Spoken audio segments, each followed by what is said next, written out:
They knew the numbers before the enemy ever arrived.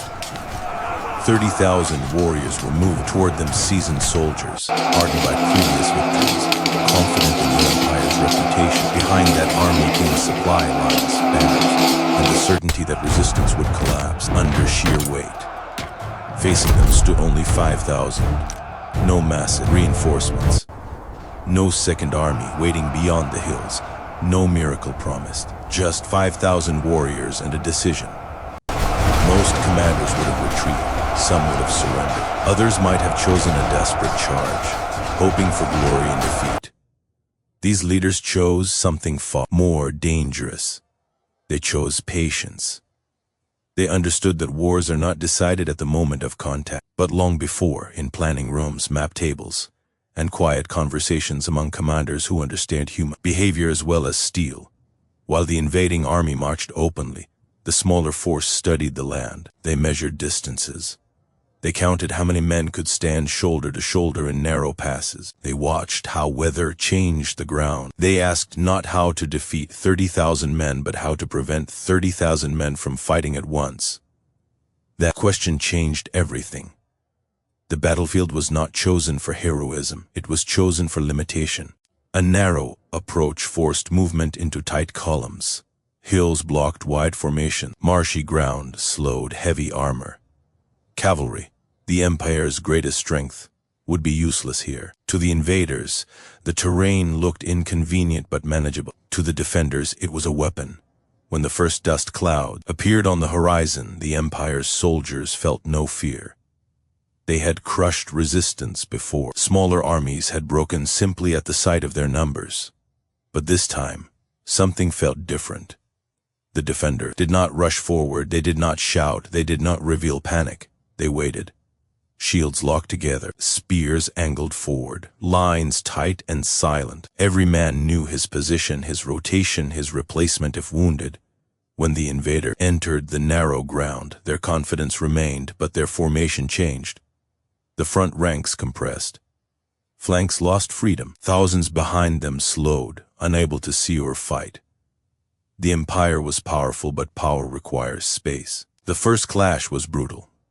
The invaders pushed forward with force, expecting the defenders to collapse.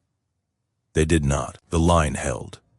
Every step forward was met with resistance. Every fallen defender was replaced instantly by a fresh warrior from the rear. Minutes passed, then more.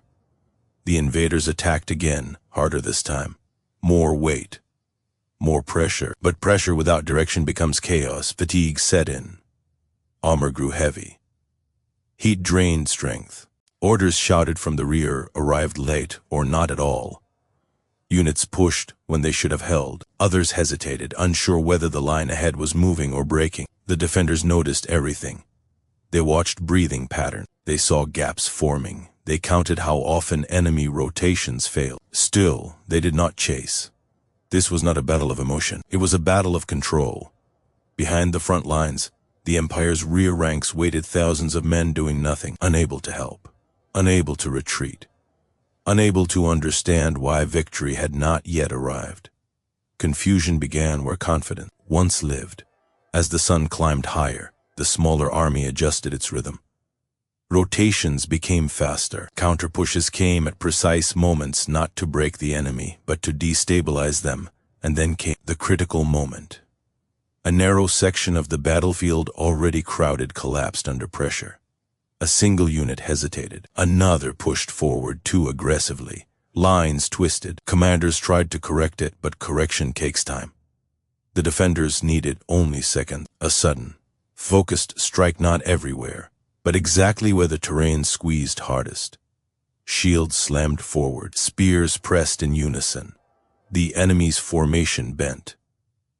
Not broke yet, but fear spreads faster than steel. A ripple of hesitation moved through the Imperial ranks. Men looked sideways instead of forward. Commands contradicted each other. Momentum vanished. 5,000 warriors still moved as one.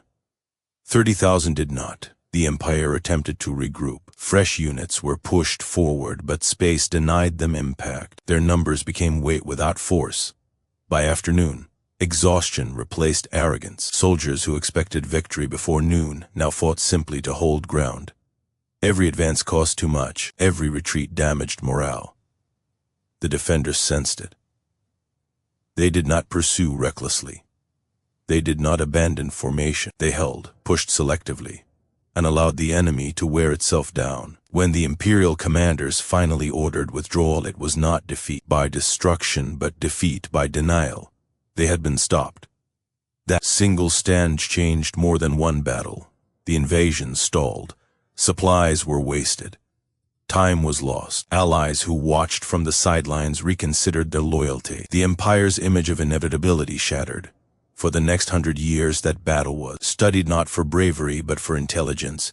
It proved that terrain can neutralize numbers, that discipline outlasts strength, that leadership matters more than size. It showed that war is not about how many soldiers you bring but how many you can actually use.